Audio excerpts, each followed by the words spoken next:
దేశంలో రామాలయాలన్నీ ఒకెత్తు, నూజివీడు రఘునాథ స్వామి వారి ఆలయం మరొకెత్తు. ఈ రామాలయంలో చూడని వింతలు, విశేషాలు, ఆధ్యాత్మిక రహస్యాలు ఇక్కడ ఎన్నెన్నో. కృష్ణా జిల్లా నూజివీడు మండలం గొల్లపల్లి గ్రామంలో 12వ శతాబ్దంలో నూజివీడి జమీందార్లు నిర్మించిన శ్రీ రఘునాథ స్వామి వారి ఆలయం ఎన్నో అద్భుతాల నిలయం. శిల్పశాస్త్ర, ఆగమశాస్త్ర, ఆయుధ శాస్త్ర రహస్యాలు ఈ ఆలయం ఆటపట్టు. నిజాయితీగా తలపెట్టిన ఏ కార్యక్రమమైనా స్వామివారి దర్శనంతో నిర్విఘ్నంగా జరగడం ఇక్కడి భక్తుల అనుభవం. పూర్వం సీతారాముల వారు అడవి మార్గాన అరణ్యవాసం చేస్తూ భద్రాద్రి కొండకు ఓ మార్గాన వెళుతుండగా సీతమ్మ వారికి అలసటగా ఉండటంతో దగ్గరలో ఓ ప్రాంతంలో సేద తీరి దాహత్తితో ఉన్న సీతమ్మ కోసం రాములవారు ఓ బాణం సంధించి పాతాళగంగను పొంగించారు. నాటి రాములవారు అడుగుజాడలు సంధించిన బాణం, సీతమ్మవారు మడుగు నేటికి దర్శనమిస్తాయి.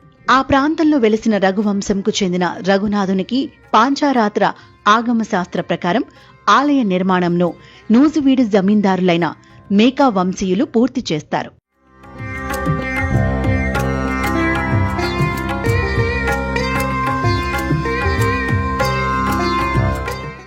స్వామివారికి ఉన్న భూముల సాగుతో ఈ ప్రాంతంలోని ఎందరో రైతు కుటుంబాలు అనాదిగా జీవనం సాగిస్తున్నాయి. ఆలయ విశిష్టలు ఎన్నెన్నో, అందులోనే అంతుపట్టని రహస్యాలు ఉన్నాయి. ఇక్కడ పాంచారాత్ర ఆగమశాస్త్ర ప్రకారం పూజలు, స్వామివారి కళ్యాణం ఇక్కడ చేస్తారు. ఇక భద్రాచలంలో రాములోరి కళ్యాణం జరిగిన 4వ రోజున అక్కడి తలంబ్రాల బియ్యంతో ఈ ఆలయంలో రఘునాథునికి కళ్యాణం చేయడం ఒక విశేషం.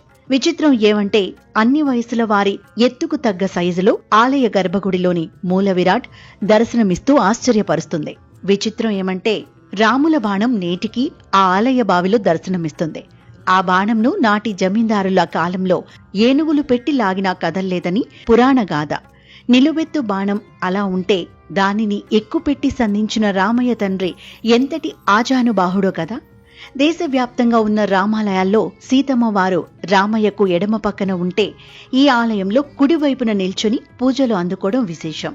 ఆలయ కట్టడంలో చిన్న తప్పు దొర్లి సీతమ్మ వారి విగ్రహరాతి చేతికి దెబ్బ తగిలింది.